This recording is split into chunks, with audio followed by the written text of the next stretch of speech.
practice, not from academia. I was planning director for 3.5 decades. I worked in Vermont. I got my start in Vermont and spent my first, I think, 9 years working in Vermont, oddly enough, dealing with sewage and sewage disposal and all the challenges of thin soils in Vermont.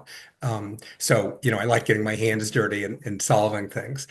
Um, as Chris explained already briefly, this was really a collaboration, and it was really sort of three parts to this. We had a PhD student, um, and Dr. Infield did a housing study up front, a housing needs assessment, sort of looking at the demographic data. We then brought in this charrette, this team of, I think, 6 people, including me, but from around Massachusetts, around New England, and around the country, sort of to help bring different perspectives in to look at these four towns. And it was our charge, I think, to sort of figure out not, this wasn't a plan, it was to figure out options. What are ideas that they could explore? Both individually and regionally, and then to the extent that the state is concerned about housing, were there things the state could do to help the process? So I'm going to try to race through this quickly because I don't want to get too deep in the weeds if you're not in the four towns, but just to get an idea of the kinds of things that we looked at and how it works. So, we opened the process with a public forum, we met with stakeholders, planning board members, different members of town boards from the four towns, different members of the business community. And then we had an evening charrette. Nothing we heard, I think, will surprise any of you. Um, but it was certainly, sort of the challenges of housing for people who are not necessarily in public housing and housing for people who aren't buying second homes with big incomes. The sort of the people who are working in the region and the challenges for finding housing out there. Again, not a surprise, but um, it's sort of stunning that, I guess, the extent to which the challenge is out there. And we certainly heard businesses talk about business location decisions and the challenge of investing in the region just because they can't get a workforce. So obviously workers are challenged because they can't find housing, but then businesses are challenged because they can't find workers without very long commutes out there. So not surprising, again, sort of background information. I just want to go through this very quickly. uh, Chris has all the data and has the report if anybody wants more of this. But, we're trying to look at, people who are earning this, so that the jargon is area median income, AMI. So, people who are earning, in essence, the average salary for the region. And the region is larger than just the four towns we are looking at, and how many of them could actually afford to buy a home or rent a home. Um, Home ownership in particular is a challenge because banks won't lend to you if your income isn't big enough to support the mortgage. So, um, not surprisingly, the challenge is real. Um, and I guess the really bad news I'll start with is it's only going to get worse. There are a lot of people who own their homes, have little or no mortgage, and so they're living in the region. But those homes are worth far more than their income could support. So as those people move out of the region, change the kind of housing they have, die, the next set of residents who come in many cases are going to be much higher income.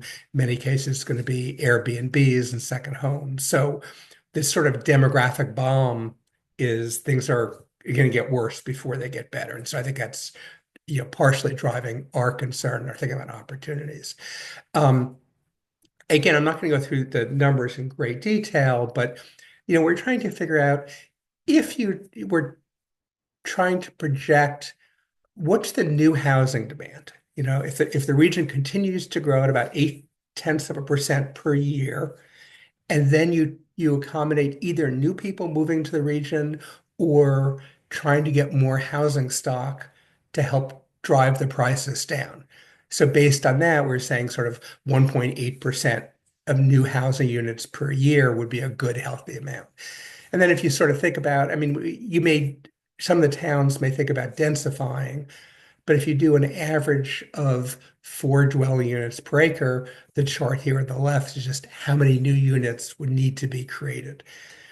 And there's different ways of looking at it. The numbers aren't huge for any city, but for small towns, these are big numbers. And so what's the challenge to get there? And again, you could use different growth pieces, and maybe the numbers are bigger, maybe they're smaller, but we're in the right range for doing it.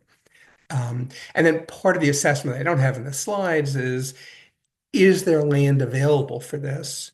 Um, and the answer is probably yes. The unknown at our level of research is uh, sewage disposal. What are the opportunities for sewage disposal we're going to come back to? Again, having spent the first 8 years of my life dealing with sewage disposal in thin mountain soils, I know how much of a challenge it is. Um, so this chart, again, it's a little bit jargony, but looking at people who are earning 30% of, in essence, the average family income up to 100% of the average household income. And how many of, and we didn't go above 100% on this chart, but how many of them are cost burdened? And cost burden, the way it's typically defined, is you're spending more than 30% of your income on housing, which probably means you couldn't get a mortgage, or severely cost burdened, you're spending more than 50% of your income on housing. And so those are big numbers. 33% of people, 30% of households are already cost burdened. Now, 82% for people earning less than 80% of area median income. So for a lot of people, housing, particularly homeownership, is already a huge challenge. And of course, that it's going to get worse again with that demographic bomb coming. So that was sort of the basis. And so we were then trying to go through and say, okay, what can we do? What can towns do individually? What can you do as a region? What if the state was willing to play? Could you do? And so I'm going to run through these very quickly, but I think it's a call out for Wyndham Regional that Vermont, which has such a strong focus on local control, Wyndham Regional is really trying to look at what are the regional opportunities. These 4 towns, they all work with each other, they know each other, but they're sort of in different universes. They wouldn't generally thought of the housing challenges of being a shared problem.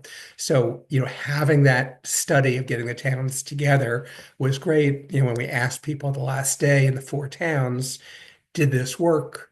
The answer was yes. They're really excited about it. I know Windhole's already formed a housing committee. Maybe they've done that anyway, but it came out of this process. And there are a lot of sites that we identified that are real sites. Now, I will preface this by saying we were doing a very quick analysis. And so the sites are real. Some of them I guarantee you will work, and some I guarantee you will not work. We don't necessarily know which they are. So the idea was to throw out the sites and say, let's put them in the mix to start the conversation, knowing that some of them are not going to work in the process. So I gather from what Gabby said, you just had a workshop recently about Act 250, and I assume it's the new Tier 1B exemptions. So I won't go through that. Basically, it's making it easier for development within existing villages. Um, I, I think we want to throw out saying there may be some places where you're going to actually want to create a new village. Um, a unique opportunity that's out there, maybe because of stream migration and flooding, some of the village aren't going to be able to accommodate new populations. And I think there's an argument to be made. Obviously, I know how long it takes to change legislation, to lobby for an additional piece of Tier 1B of saying, what if you created a new village that was part of a master plan? So I'm not saying a developer coming and doing it, but if a town goes through a comprehensive plan, says, we want a new village, here's where it is, here we're trying to do it. There's a logic behind allowing the same logic that allowed the Tier 1B. And then, wastewater is very near and dear to my heart. I'm very proud of the fact that I did an original pilot study 35 years ago, which created a new kind of septic system that's allowed in Massachusetts now that wouldn't have been allowed before. The jargon is low pressure pipe system. I think there are some new opportunities that are out there. Again, this is at the state level, but the ones that stood out to us most were just the design flow. right? So Vermont really says we don't trust people building one bedroom homes. We assume they're going to expand the homes. So if you're doing a one bedroom, we're going to assume your design flow is going to, in essence, be as if it was a two bedroom. Um, and yet, for some families, households primarily without children, a smaller home that might only be one bedroom could be part of the solution. Um, and likewise, in villages where you're hopefully going to be developing some shared septic systems, thinking about the actual flows that occur and not just these theoretical flow may allow some of the systems to accommodate more things. So we're sort of playing with that again. That's at the state level. Um, Locally, and I think we'd have to send you to the report to get more detail, but there are opportunities in every town, or at least every town with zoning, um, to change the zoning to think about additional opportunities that are out there. This list is just the ones that stood out to us most. What's the size of a family of unrelated residents, right? So, many communities around the country use 5 people because that mimics a pretty common single-family home standard. Some of your towns, I think, use 4 people, allowing accessory dwelling units, allowing multifamily missing middle. The jargon in missing middle is housing types that are somewhere between high rises, which obviously don't work in Vermont, and single family home. It's taken on a new meaning, which is missing middle is both this small multifamily and also tends to be more affordable. Not that you can't have $1 million condo that's, 2,000 square feet, but the smaller units tend to be more affordable. So there's opportunities for each of those things. Sometimes, obviously, this is again dependent on septic systems, but sometimes your dimensional standards, your parking standards, um, that alone makes it difficult to do systems, even if the soils might be there. And then I think one of the things that concerned us the most was regulations that either prohibit the kind of housing which you might need, and missing middle ADUs, or regulations that require conditional use permits for those kind of uses. For many investors, if the regs require a conditional use permit, they're going to walk away and not even explore it. So even in a town where conditional use permits are issued. Now, I don't think any of you would want to have a very large project without conditional use, but one family going to two family going to three family ADUs don't necessarily need it. And then, we're well aware of the litigation going on in Vermont about short-term rentals, Airbnb, but there's certainly some opportunities to think about what do you want. We know that the loss of rentals to short-term rentals has been a huge factor, but we also know it's an income stream that allows some people to stay. So trying to figure out what's the right spot for them. And then, we spent time playing with what are the site opportunities that are out there. Filling gaps in the village, expanding the village edges, and then, as I mentioned earlier, thinking, are there ever places for new villages, places to, how can you solve some of the sewage disposal issues? So we looked at this two ways.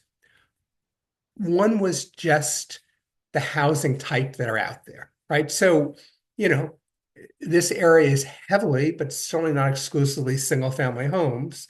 So we looked at what are the models of existing multifamily homes, often just duplexes, sometimes larger than duplexes.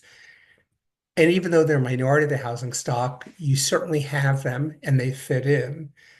So then we looked at other units to say how within the footprint of this building could you potentially allow additional units? In some cases, the septic system's less of a problem because it's sized for all those, for very large homes. In many cases, that is a challenge that has to be dealt with. But these are the things that fit in the easiest. They don't always work. They don't work that often. It wouldn't solve the problem. But adding existing units within existing buildings certainly was a big piece. And then we just sort of thought, where are the places where you could, you have opportunity for mixed use, primarily housing above commercial, dividing up space, empty upper floor space, where there are vacant lots, vacant properties, sometimes in good shape, sometimes in horrible shape, but they can potentially be restored, knowing it, obviously, I think you probably know this. that is often cheaper to build a brand new building than to rehab an existing building. But at least looking at those buildings and their rich texture, creates some opportunities.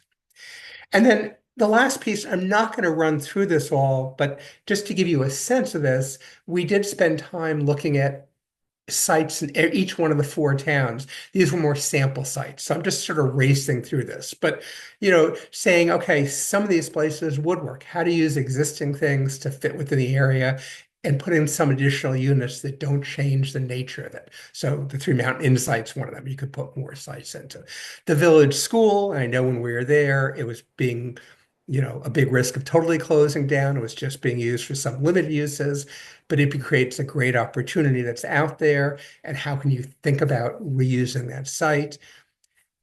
This is one of the areas where a regional conversation is really important. In some cases, one town happens to have the real estate available, or the school obviously is a regional school. And so getting communities to work together to think about how do you bring these things to life. So again, just sort of thinking about those opportunities, I think is the last one I'm going to do because I don't want to talk for too long, but looking at existing villages, what can you do there? I'm just going to race through this, but what are those opportunities? The Kendall Farm in Winhall is maybe the most exciting and maybe the most dreamy. It does not have sewage disposal right now. It's down a gravel road. It's in bad shape. And yet it's a property that you could imagine I'm sorry, I'm not going to be on it, but you could imagine some really nice development along the road and permanently preserving the backland. Again, biggest challenge, but biggest opportunity as well. So I think I'll leave it with that because I don't want to spend too much time on this, but I'm available for any questions, or Chris, if I left out anything you want me to talk about. I'll just briefly, this was an experiment. We wanted to see how it would go, having a housing conversation, not just within a town, but among four towns, and see if ideas from one town might incubate ideas in another. And one of the fascinating things was, we weren't expecting Win Hall Planning Commission members and others who were involved in the stakeholder conversations to say, we're thinking about a new village, because recognizing, that the Bonneville is kind of a strip development, and it also is at very high risk of fluvial erosion due to the Winhall River.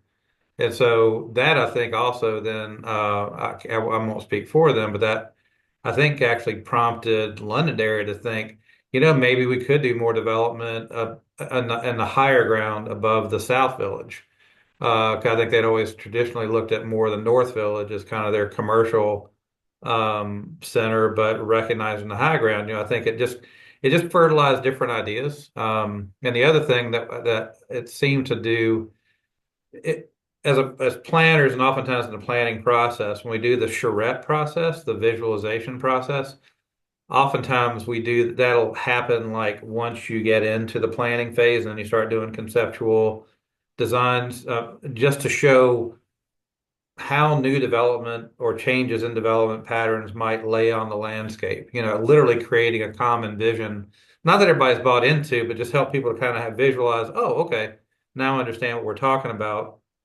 So just to jump ahead briefly, we're working with Dover, Wilmington, Reesboro, and Whitingham with a similar team, except this time it's going to be a scenario planning graduate studio at UMass, looking at, okay, beyond just focusing on housing, what might more flood adaptive development look like? And the idea is to actually do the visualization at the very beginning, and then follow up with kind of a planning study. But the experiment in this case is oftentimes it's difficult to encourage towns to even have conversations about change, because people tend to visualize the absolute worst outcome, or maybe on the other end, like what like this utopian vision might be. But by actually doing some like quick, rapid visualization, like what this design team did, what we're hoping we might do is encourage people to go, oh, okay, this isn't such a scary conversation to have after all. Because I think one of the things that came out of the process with the four towns around the housing charrette is really just how little land it takes to make a meaningful impact on creating new housing and how it can fit within the existing historic village context. Um, so one of the things so we're going to try another experiment this year, but if it works, what I'd like to do is try to put more resources into visualization on the front end, to support town planning commissions and others to encourage the community to have the conversation in the first place and get them over that fear factor of the unknown. Like, right, it's easy. If you're worried about the outcome, you may choose not to talk about it. But maybe if we can make it a little less scary by kind of going through a community-based visualization process, then maybe people will be more inclined to have the conversation. But I'll turn it That's over great. to I would questions. just add one thing if I could quickly. That was sort of the whole reason we started with the public engagement is we wanted residents to define what it is that they wanted to look like. And so we hopefully our team then sort of respected their vernacular and their values for that. Any questions for Wayne? Oh, there's got to be some. I guess I'd just like to say that this was fantastic. I mean, I looked at the report that you sent us a few weeks ago in depth, and it was really nice to hear you go through this, Wayne. And this was a wonderful, wonderful project, and I hope I can get Rockingham Planning Commission to look into it and watch your presentation. Very, very, very well done. And thank you, Chris. Sure. And thanks to Sue for coordinating it all on our end. And hopefully, if our budget allows, the idea is to kind of keep going with this. It's intentionally very low pressure. The engagement with the towns can opt to use what comes out of these or not. The idea is to just kind of help, foster conversations. So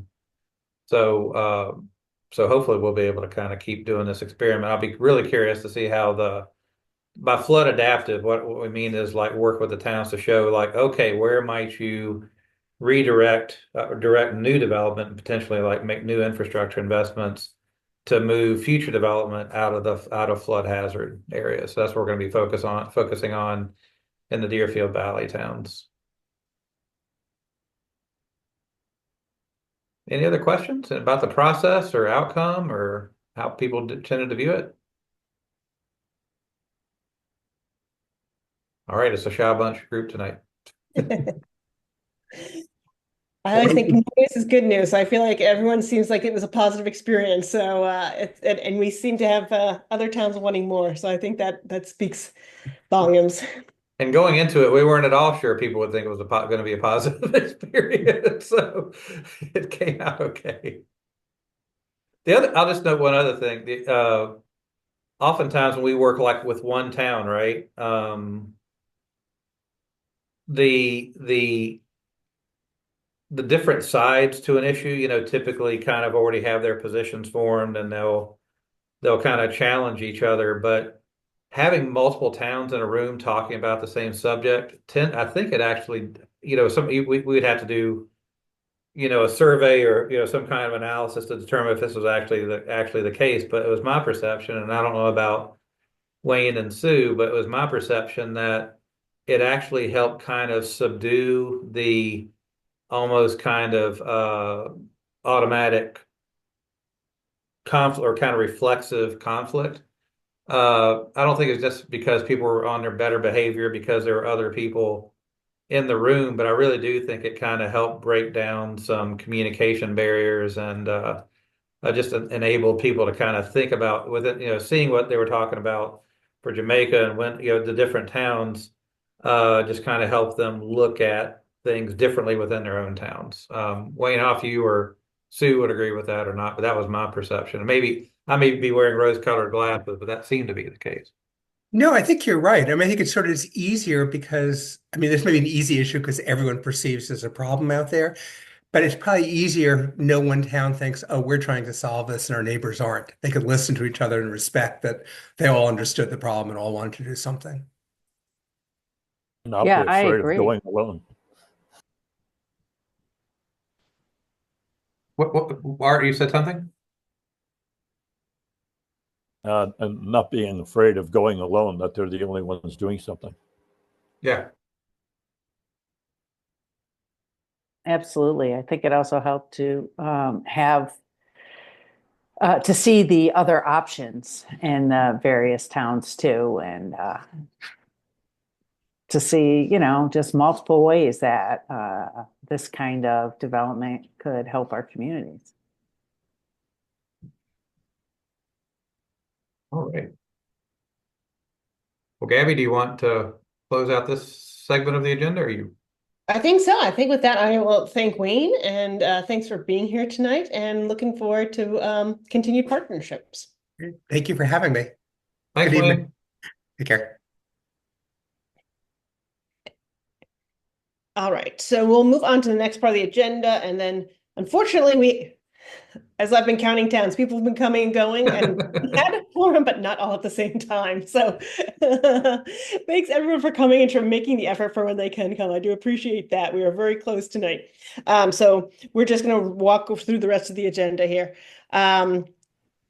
The reorganization of our committee structure. So I know the executive committee has been talking about this for their past 2 meetings, and I also sort of mentioned it at our January full commission meeting. But hopefully everybody had a chance to read the proposal and the background about sort of how this issue came to the forefront, which is the way we've received funding as an organization has changed significantly over the past several years. And so as we think about how we now receive funding, how the best use of our committee members' time is and the best use of staff time, along with some comments from committee chairs that they were sort of struggling about, what is this committee moving towards? What are we trying to do as a group? That all sort of came together at one time, and we, being the executive committee, started having discussions about should we sort of reimagine our organization to make it more time efficient for our board, as well as make it sort of have the ability for board members to participate and engage in the topics they felt were important or interesting to them, and how can we do that in the best possible way as we move forward with the expected types of funding or potential funding streams moving forward. So what the executive committee discussed and voted on at their last meeting was we would retain, and the executive committee is voted on. So the executive committee is a standing committee. We would retain, obviously, the standing committees from our bylaws, which are nominating, finance, personnel, and project review. We would also keep as in their current form, Brownfields and our TAC, our Transportation Advisory Committee. And then the topical committees that really were sort of in part struggling to say, what are we supposed to be doing as a committee? We would sort of reimagine them into task forces. So as issues came up or as funding came up, they would be projects sort of, specific task forces looking at in detail, particularly certain programs or projects or, land use issues that could then come up and be presented to the full commission.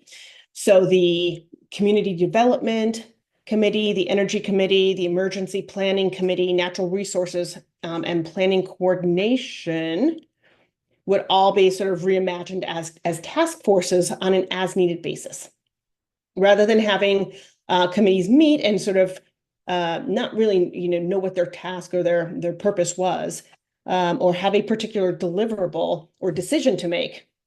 We thought that would be a better approach, and the executive committee voted to do so and to move forward as of April 1st with this revised committee structure.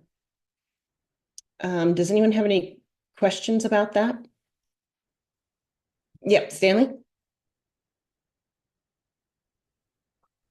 Yes, from a functional standpoint on how a municipality would approach Wyndham Regional subsequent to April 1st, is there a difference in process or expectation by that municipality of what it has in the past received or interacted with you in obtaining?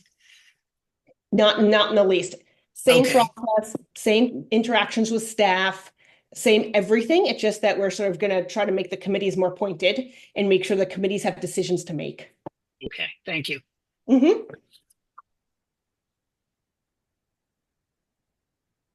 Yeah, Rick?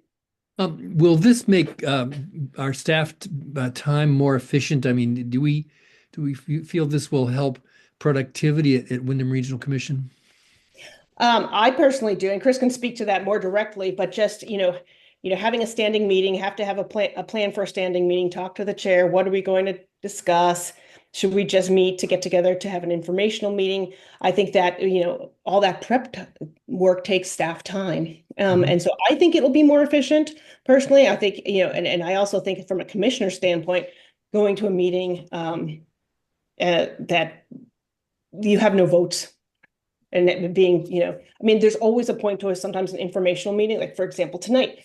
But I'd really like to make a commissioner, make sure we have good commissioner engagement and make sure it's interesting for commissioners. So I'll let Chris ask, specifically for staff, because he did talk to staff about this arrangement. Yeah, because oftentimes the conversations with the committee chair would almost be along the lines of like, how do we justify having a meeting? Almost like scrounging for a subject. Yep. Not just naturally having like a mission, a purpose, an intentional conversation to lead to some outcome. And so I think the committee chairs and the staff were both struggling. And of course it didn't take a lot of time, but just always want to make sure, especially if we're asking commissioners to put their time into this, that they're getting something out of it and that there's some real outcomes to it.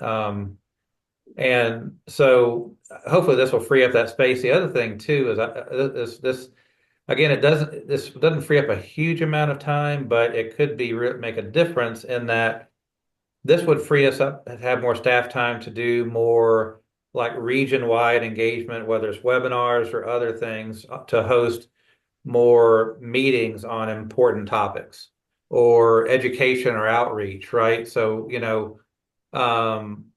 like let's say, especially as Act 181 really starts rolling towards implementation and like tier 3 lands are defined, being able to do a webinar for all the towns, for conservation organizations and others about, what do the rules ultimately say?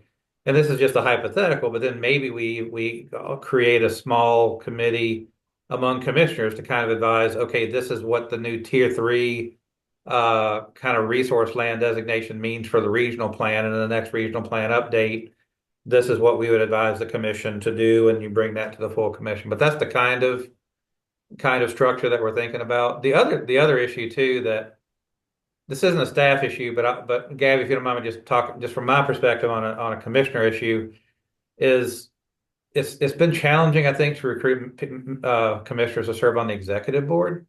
Because if you commit to that, the expectation is that you would chair one of these committees. And so some months you would have the executive board meeting, the full commission meeting. There's the committee that you chair. Then oftentimes that commissioner may be a member of another committee.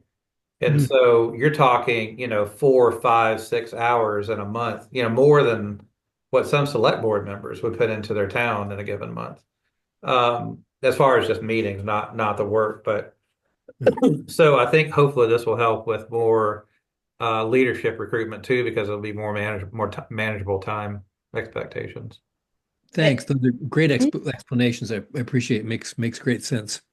Yeah, and part of the thinking too is that, if we want to make this as inclusive as possible, people are, have a lot of things going on, particularly if you're full-time employed, to make sure that, you're not expected to go to too many meetings every single month. So hopefully recruitment for commissioners would be easier moving forward, as well.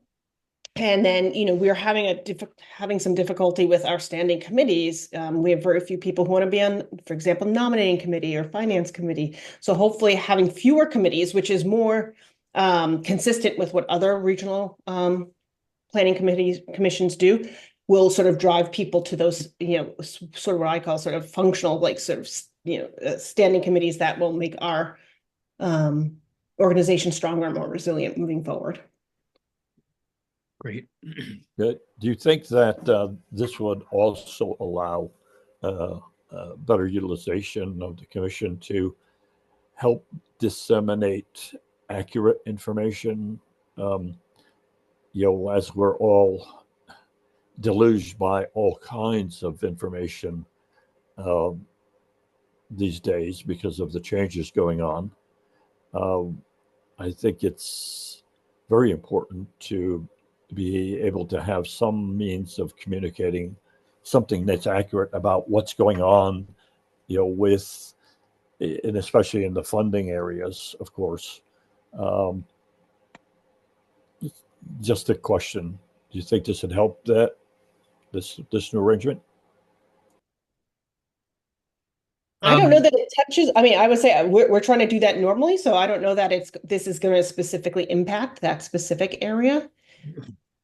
Chris, did you have a? Well, but to the extent that I mean, it could be.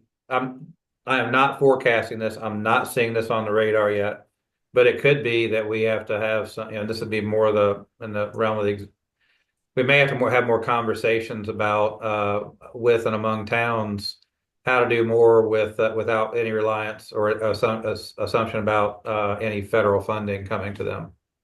So like, how to, so this is a hypothetical, but like, let's say the standard federal transportation funding to replace bridges and do road repairs, that just evaporates or becomes severely diminished. It may be that we need to do more outreach to towns to educate them on how to do bonding, how to do financing, how to manage their own costs to replace their transportation infrastructure. So it would definitely create more space for that kind of thing, Art. But yeah. And we will try to I'll when I get to my report, I'll kind of give my perspective on the federal situations at present, but we'll definitely be reaching out to towns once we have more clarity on what's actually going to kind of what the new reality, at least for the next bit here, is going to look like. I'm already really concerned about like future disasters and what kind of resources are going to be there for towns to do their repairs. Eric?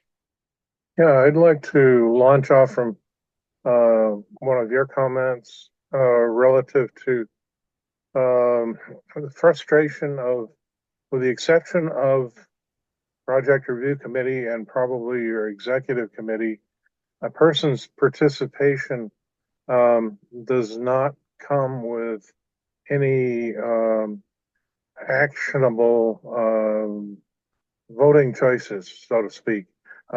Your participation is just advisory. Doesn't mean that the committee can't get things done, but it certainly doesn't add to the satisfaction of being a participant in the whole thing. Now, this has been particularly true of the Energy Committee. We can make recommendations or things can come and go and nothing really comes of it unless it percolates up to the executive committee who makes a decision. As contrasted with the project review committee, where we actually do have a actionable vote. So empowering people is important. I don't know how removing these committees as participants in the general process is going to help us going forward. But I know, for instance, with the Energy Committee, I was one of the founding members of that, and we had a very successful weatherization program that was using excess Vermont Yankee money, and all over the county we weatherized public buildings. That was great. Similar kinds of things, I think, were done with wood heat. I worry that if we lump all this together as staff will respond when someone basically raises an issue and we can rally the troops. That doesn't seem like it's a very organized structure, but that's just from my perspective. But definitely do something to make people feel like their participation means something. No, I agree, Eric. And the two examples you mentioned about, the committee, energy committee being able to make actual hard decisions about funding, that highlights another key issue, which was there had been times when we had funding to administer and to give. And so what we still have that with brownfields, and that's one of the reasons why that committee would remain, but we've not had energy funding for a while. I understand. Yeah. Yeah. And in fact, this climate pollution reduction grant that we thought we had from EPA, luckily we hadn't begun a lot of work on that. That appears to be getting clawed back. So that was going to be work that we were going to have funding to help support towns and their updating their energy plans, but it looks like that's now getting clawed back by the US EPA. As far as the emergency planning is concerned, I know you're, Chris, are very interested in flood resilience. And boy, if we don't get municipalities to think about village relocation and putting houses on stilts and doing things to get us out of the water instead of just rebuilding, we're in a heap of trouble. And I don't think the federal government's going to do anything to help us. So this is going to be a process of educating municipalities how to figure out how to do things, finance and plan over a long period of time. And it's going to be a bad kind of experience on the way, I'm afraid. Yeah, I'm going to get into that in my report. And maybe that's a good segue. Does anyone have any questions about sort of how we're going to restructure our committees and then have a sort of pointed task forces? All right, then the project review committee report is out there for your review and take a look at it, please. Jack, did you have anything to add to that? I was going to announce your departure. We have two of the major resort centers going through master planning update processes. That is slow and grinding out, but that is the only real stuff of note. Thanks, Jack. All right.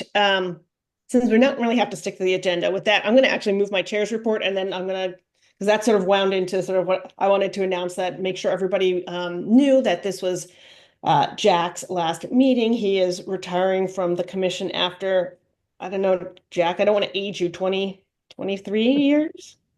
20 years even. 20 years even. Okay, I made you older. Sorry. And it's also Tim Arsenault from Vernon. He will also be not seeking re-election. So I wanted to take a moment and really thank both Jack and Tim. I know I've worked with Jack for probably 10 years since I got on this commission, and he has just been a joy to work with. He's always has practical comments, and he always speaks his mind, and he's been just a huge asset to this organization and to Project Review. So thank you so much, Jack. Really, really will miss you. Thank you for the kind words. Thank you, Jack. We're going to miss you. I think Jack and Eric are the last two commissioners who were around when I was hired. I'm on my 15th year now, so really appreciate your support and advice. And you've been, from a project review perspective, just you were very professional about that. Not getting into hyperbole, sticking with reviewing plans within the context of reviewing projects within the context of the plan. It was fantastic. So that's great. He's been the wise man at the head of the committee. It's been fun. It's been interesting. It's been educational, and I'll semi-miss it, but. And hopefully this autumn we'll have another in-person gathering, with heavy hors d'oeuvres and all, and we'll May not be champagne, Jack, but maybe there'll be some kind of beverage we can cheer you on if you're willing to come back for a special occasion. So, No, nobody there that I'll be able to bend ear. I mean, the last one of those, I grabbed Julie Moore, Secretary of A&R, and put her in the corner and started talking her ear off. well,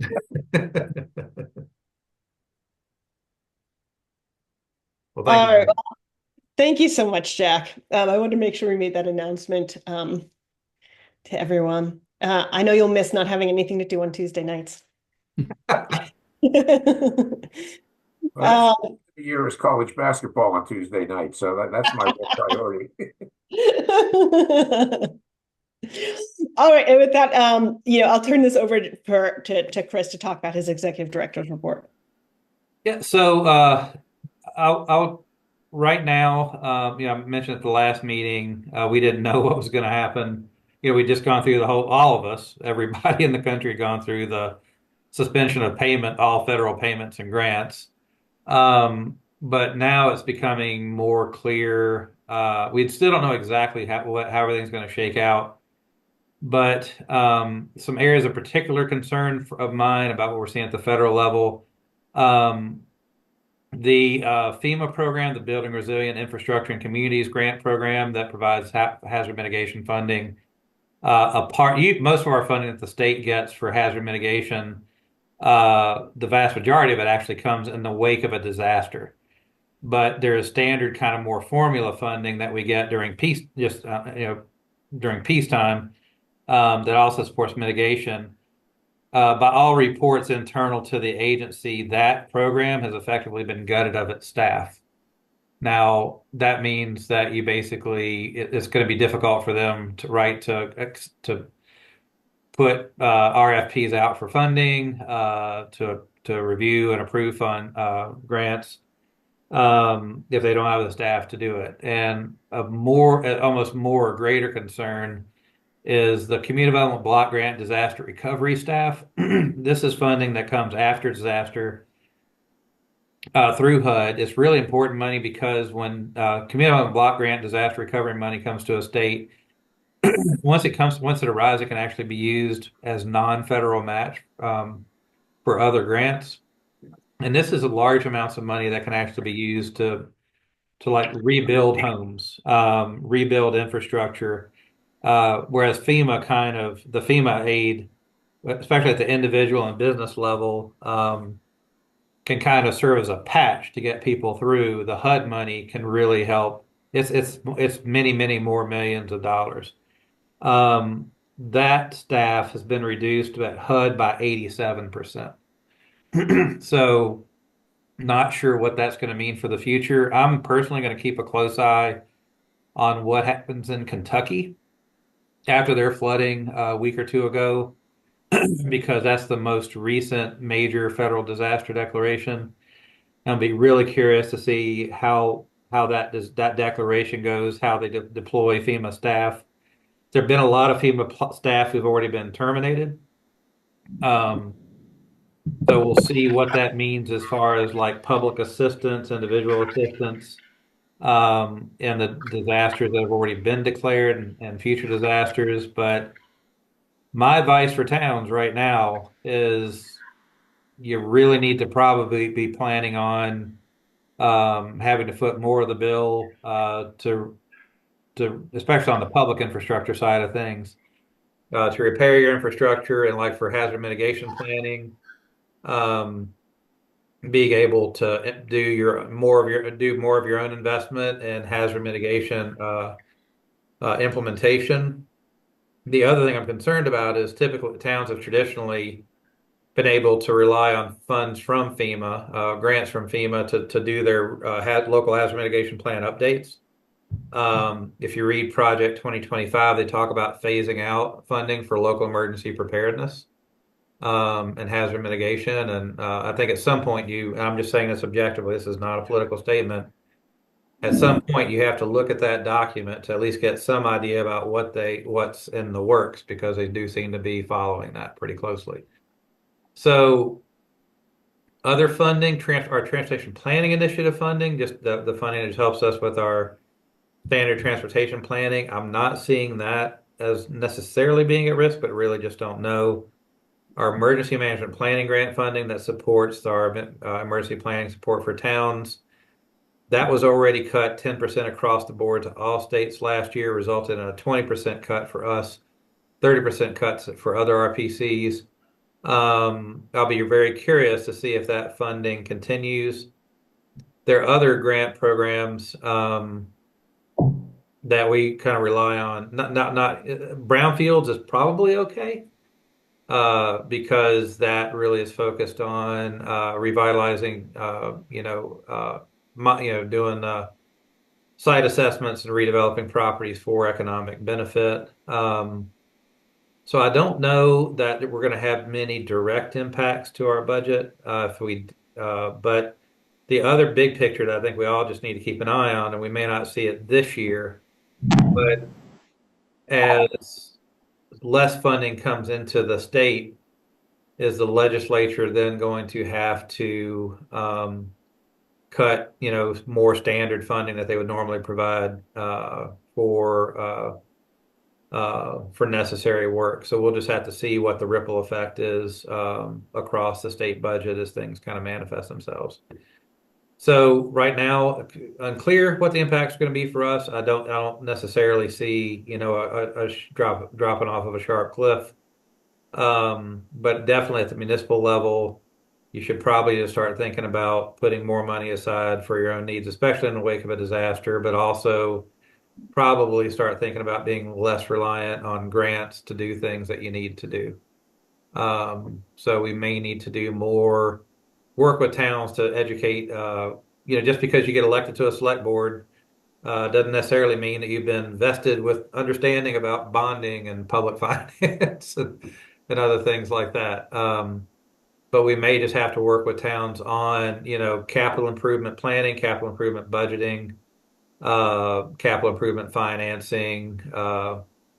And I've spoken with the state treasurer about this because this is in his wheelhouse. And if he could do more kind of education outreach around this, I think it'd be very helpful. So that's kind of my big picture take. Happy to answer any questions.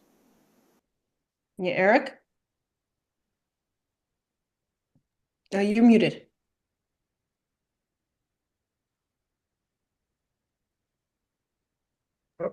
There. There you go. Do you expect that during an emergency that Wyndham Regional will still be able to provide staffing on an operational sense to be the intermediary between municipalities and state? Eric, my honest answer is I don't know. I mean, I think we would if we're not supported, I think one way or another we would just do that. We did it after Irene. Yeah. We would just figure out how to do it. We may not be able to do the deep dive like we usually do. And the challenge there, right, is just the nature of our funding is so much of our funding is constrained to very specific projects. And so it's not like I can use like, I don't know, our water quality funding to, pay for, going into towns and work with them to support their disaster recovery efforts. But we'll have to see. Right now, a lot of that work that we do is under a memorandum of understanding with the state, with the notion that the state will reimburse us for our time and the state would get reimbursed by FEMA for especially what's called Category A. You know all this stuff, but the immediate response. I think it's Category A, but anyway. But we'll have to see what the state is thinking as far as what the funding availability is going to be from FEMA. And I don't think we know yet, right? Because all this is we're just a few weeks into all this. And so we don't know exactly what the FEMA dynamic is going to look like. The president had said, and even his Department of Homeland Security secretary had both said they need to get rid of FEMA, but I don't know how they do that, and I don't know what that looks like. And I don't know how much of that's just hyperbole. Does it mean FEMA takes another form or another name? And I will just add real quick, just as a side note, I don't think there is a citizen of the United States that wouldn't agree that FEMA needs to be reformed in a lot of ways, and that the processes need to be reformed and make it more efficient, less paperwork heavy. But just but right now that's not what we're seeing. But I would love to say hopefully this will open the door to some much needed reforms. And streamlining processes, getting rid of some of the red tape, making it easier for municipalities to manage. But so far, that kind of conversation hasn't manifested itself yet. Can't open a door on a house that's been burned down. Ralph, you had a question? Um, Yes. I've- So my sorry. question is, yeah, I just wondered, Chris, in your research into what's going on and your reading of Project 2025, have you come across anything about the tax reductions that are going to need to accompany the reductions in federal funding, No, so I that can't say we can I haven't really. pay for things at this end? I have not done a deep read of Project 2020. I've mainly because I chair the emergency management. I'm the point person on emergency management for the RPCs. That's the main thing that I've looked at just to kind of see what they say about that area. I don't know. The Excellent. one big area, this is not in our wheelhouse, but the other big one that may be, I guess we'll see what happens in the House tonight. Is if they do the Medicaid cuts that they're talking about could severely impact our rural hospitals, our healthcare in general, but our hospitals, our senior housing, I mean, it just across the board, could be a huge impact, for rural America. So we'll see what if anything, they're ultimately able to get through on that. But no, I haven't looked that deep into it, Ralph. It's a pretty big document. Art, Yeah, Art. We've also seen FDA cuts, and there's a lot of farming, especially small farming efforts in Vermont that benefit from that. And we're very concerned about what we're seeing there that will have real economic impact in our area, more so than other places. Oh yeah, the farmers who have already done outlays of, just in the news all around the country, hundreds of thousands of dollars in outlays and like conservation work and other things like water conservation, habitat, conservation reserve program, environmental quality incentives program. They're not getting their payments after they've already done the work. And it couldn't come at a worse time, right? Because everybody's getting ready for spring planting and they can't pay the people who've already done the work. So yeah, it's bad. And then on the bird flu front, right? I guess they've rehired some of the people who are monitoring for bird flu, but that has a direct impact on our ag in our region, right? Because one of the main where we've had this kind of movement of the virus from birds to other animals is to dairies especially. And that's my understanding that a lot of the people who have the humans who have gotten sick and I guess at least one died in Louisiana.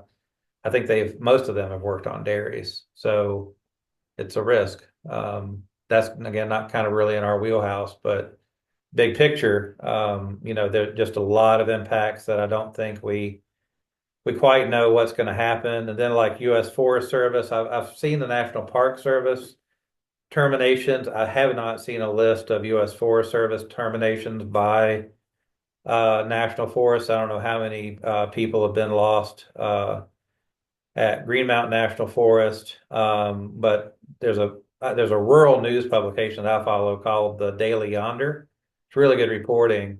They just noted that wildland fire firefighters, that internally they've been asked to come up with lists of people to terminate. So that that is not as typically a big issue for us, but we were lucky last year, right? The wrong fire in the wrong place could really get big real fast, and diminishing our wildland fire capacity is not a good idea. But any other questions? I haven't issued any. I've not written any. To me, the tea leaves are still too murky. Can't really, everything's still kind of in a state of becoming. We'll be very curious to see what ultimately winds up in congressional appropriations bills, to what extent Congress tries to restore funding but it's weird, right? They're restoring funding to programs that are already funded, but it's just the personnel that have been cut and the payment of bills have been cut. It's just kind of a odd dynamic. So I'm not even sure exactly what the appropriations process is gonna mean once bills pass, as far as how the administration will actually administer them. So.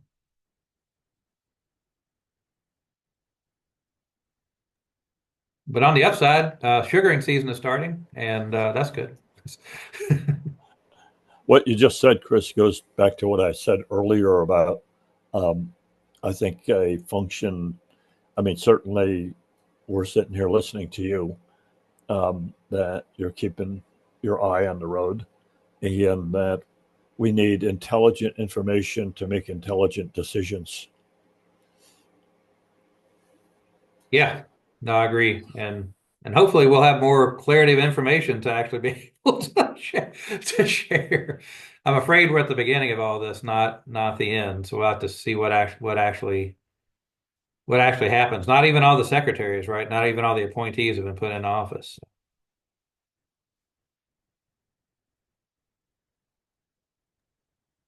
All right. We got to end on a more positive note than this, Gabby. I know I switched things around at the last minute. I should have done Jack at the end as planned on the agenda, but I think we'll just say reminder, we have another meeting next month. We've mixed things up, so we front loaded our full commission meetings. And thank you all for being here. If you have any questions between now and then, reach out to me or Chris. I don't know. That's best I can manage. On a high note. Jack is ready for his final. Move adjournment. We can't. There's not an actual meeting. I wish. If Tim had moved and you'd seconded, it would be sort of like the grand finale. I'll still note it in the meeting notes, Jack, that Jack made his final movement to adjourn.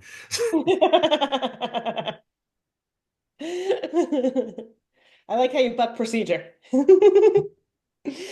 All right. With that, have a great month, everybody, and I'll see you in March. Good night. Bye.